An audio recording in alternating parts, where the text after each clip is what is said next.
Let's start with Alex, because we can talk about Wolfe's team in a minute, because there were some really obscure picks on that side of the field. But yeah, Alex was playing in Indianapolis, I believe, the Mega Frostlass, Mega Dragonite team, changing up here and going with that Mega Charizard. It's got the Mamoswine, it's got the Oblivious ability, so that's really useful for ignoring Intimidates that would be otherwise a threat to weaken that attack stat. But with the Ice Shard, it gives you priority, and really in particular, it's great against Charizard enemy number 1, which is Garchomp. Let's just dive into it to see what they're thinking heading into the first game here. Swiss round 4. We get aggressive and a little bit more passive coming out from Wolfe. Toxapex right away hitting the field, whereas Alex is going to opt into his own Charizard next to King Gambit. Everything onto that side of the field. What is the Toxapex going to do? Is it going to trap something in and make things even more difficult? Do you trap that Charizard on Alex's side in? It's going to mean that it's difficult to kind of switch out and constantly chip for the rest of the game. I mean, a little eyes into what these trainers are thinking of. Mega Evolution for both. Of course, when we're not looking at a Weather War, but of course, Sun complementing both of them, might as well go ahead and click that Mega Evolution and get that boost. Opposing Charizard Heat Wave will miss onto the Charizard over on Alex's end, though. But when you're eyeing up that King Gambit, that's going to be that one that won't appreciate the hit. Already brought down into its Focus Sash. Of course, we'll be able to hang on for at least a little bit longer. Alex will connect both of his Heat Waves, but not really the same damage impact, kind of chipping away 1/4 over at both of them. Kowtow Cleave now trying to take down this Charizard, but just not enough damage there as Infestation. King Gambit only had 1 HP. Infestation will be enough to take it down.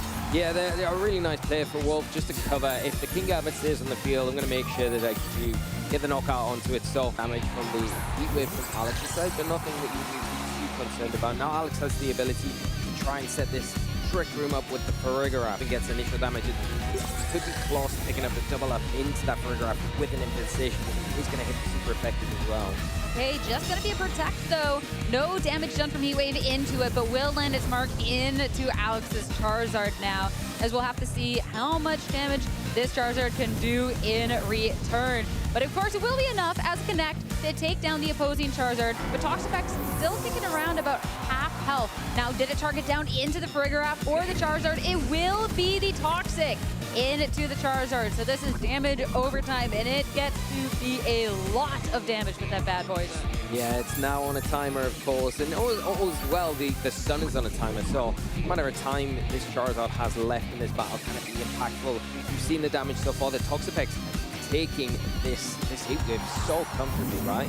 You've got to be careful as well. Each and every time you click that, the Toxapex does have Wide Guard. Incineroar and Toxapex will surely be able to hang around for another, and even more so now that it opts into that painful bunker. So protecting itself, Weather Ball does go out, instead into the Incineroar. So just trying to do what you can. A good amount, actually, bringing it down to about 1/3 of its health, despite not being very effective thanks to that critical hit. It does put it within range, though, for the Citrus Berry recovery, so we're looking a little bit better off, as no damage into the Farigiraf. Incineroar swaps out. It's a nice parting shot here just to mitigate the damage from that Farigiraf that's potentially going to threaten that Toxapex heavily. You know, the Psychic there doing some effective damage. Now -1, not going to be as big a threat, especially when you've got another Psychic Pokemon in the back like the Sneasler that just entered the field. And this is where that Toxic chip's going to come in very useful, because we'll probably put that Toxic into range very soon, if not already. Question, do you go for Protect here and maybe just stall out another turn of that Toxic? I mean, if you're not sure if it's enough damage, Protect, so it is enough next turn's good, but I mean, Toxapex just protected, so targeting into it definitely going to be a lot safer. And when you're trying to make sure you can finish off a kill, actually no, Farigiraf targets into the Sneasler, so Toxapex, it sticks around, and that's going to be a second Pokemon for Alex that's now badly poisoned. That Toxapex takes that Weather Ball so well then. You can see how much of a valuable Pokemon it is to be able to just get that Toxic into the Farigiraf. Now, if you can remove the Charizard on Alex's side with the Sneasler from Wolfe. Want to go for that damage or switch out, but it won't be the Sneasler with the swap.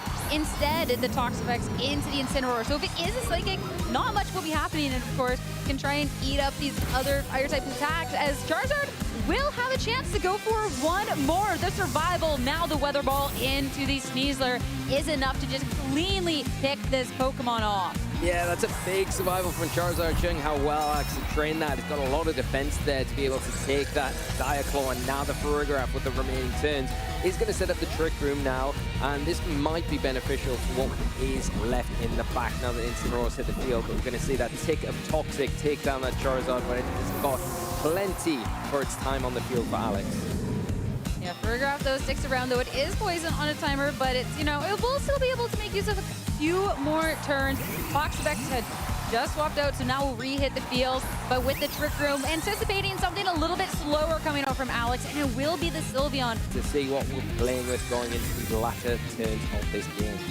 And Farigiraf is just staying safe. The Protect coming out, Infestation, attempt to target into that, won't do anything. And now this single target, we get the Sylveon Hyper Beam coming on out into this Incineroar. Is it going to be enough? It is. Incineroar goes down. Now it's only the Toxapex left to try and clean this up, but Farigiraf still has so much health. It didn't get hit with the Infestation, and Sylveon, even if it's going to be recharging, it has full health and isn't poisoned at all. Toxapex, I don't think you can worry about getting knocked out, but you can just stall things out and take it easy if you're Wolfe here with that Baneful Bunker, just avoiding any attacks unless allowing that Toxic to further chip down this Farigiraf. It's probably got maybe one more turn after this. And all the time, that leftovers healing up that Toxapex, making it very difficult. But of course, can't forget about this Citrus Berry that is keeping this Farigiraf in play. Which it can do, but it now gives it a little bit more of a fighting chance. So it now is going to be put on its own timer with Toxic. But it's time to see how much this -1 Psychic can do into the Toxapex. And it's going to be enough to make a significant damage. Oh, that's not that much damage. And that'll be enough. Hyper Voice as the follow-up. Getting close, but with another turn of Protect. That leftovers recovery, and a Farigiraf that won't be down before it gets to attack again. It still didn't have enough to take it down. It has got the Hyper Voice, and with how much damage this Toxapex is taking, it's going to be, again, very close. It is resisting the Berry-type damage, but Sylveon with the Berry Feather got that boost as well. It's not straightforward, this. It's going to come down really close to the wire, but both doing everything, putting the timers on these Pokemon. Hopefully the Farigiraf hoping this goes down now. Like you see, Trick Room's going to expire, but the Sylveon in that position where after that Baneful Bunker can click. A Hyper Beam button, and that is the biggest attack it's got access to. Full attack, but this thing has been bulky. If it is a Hyper Beam, it still will be able to hit through. If it's the Hyper Voice, though, the Wide Guard comes out to completely block it. But we will get the Hyper Beam yet again. 57 HP into the Toxapex is going to be enough to take it. Just doesn't have the offensive presence on the field. It's a really drawn-out, long game plan, whereas you want to be able to remove these threats before they're able to get that damage onto you. Well, let's see if he can figure out how he can get it done here in game number 2 is starting this off. Again, we'll get to see the run back of these Charizard with Toxapex. Once again, making an appearance right off the gate. Was for Alex in that first game, especially when you've got the security blanket of the Sash to help you out here.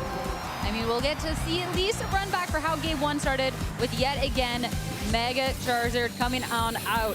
Sun out as well, and going to be matched. At this point, we've seen Wolfe faster every single time, but we'll have to see how this one can differ out. If we do see heat waves yet again from both of these trainers, or a little bit of a deviation from the plan.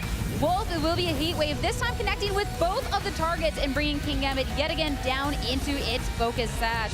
Have to see if we can get the double connect from the Charizard over on Alex's end, because notably no Wide Guard. Oh, the burn! Okay, we'll probably get an attack anyways, but this is going to definitely limit how much damage it can do on this turn.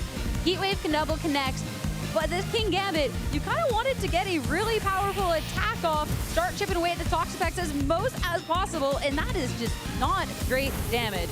And yeah, now Kingambit's gone.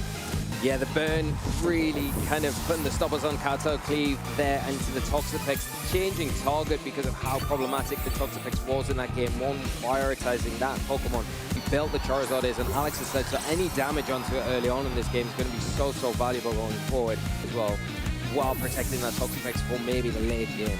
And it's not going to be with the Baneful Bunker. We're protecting by switching out, but a new Pokemon to join the battle. Hydreigon hits the field. Heat Wave double connect again, chipping away so much at Alex's Pokemon, and a Heat Wave in return. But we saw how little it's been doing to Charizard. We're at like a 1/3 now, but the Hydreigon comes in, soaks up the hit, but you know, we're trading burns for burns, but at least with Hydreigon, it's just going to be damage over time. Now, though, with that Trick Room, the dimensions are twisted, and the slower Pokemon are going to be faster going on out. Yeah, and now getting that Trick Room up, really, really useful. Right, the Hydreigon, it can't protect you, so it's an easy target under Trick Room. It's not in its preferred situation where you can just get rid of it quite easily. I mean, swapping out the Charizard, even if though Alex is assumingly slower, gonna bring in an even slower Pokemon. And Wolfe also taking the opportunity to switch with Incineroar hitting the field. Frigoraph, though, not wanting to have taken a hit from that Charizard if it's stuck around, will protect. But Snarl from this Hydreigon, it has to lock into one move. And Snarl, it doesn't do the most damage, but what it lacks in damage, it's going to make up for in, frankly, annoyingness for the Sylveon, because that special attack drop is going to be massive. In front of you right now, you're really pinned against these dog types. Hydreigon want to be kept for later, maybe when this Trick Room expires. And Toxapex coming in to soak up this potential Hyper Voice now that comes out, but Alex catching it on the switch. That is a lot of damage. Again, so bulky. Special defense drop as well going into it. But now, Toxapex, it's getting lower.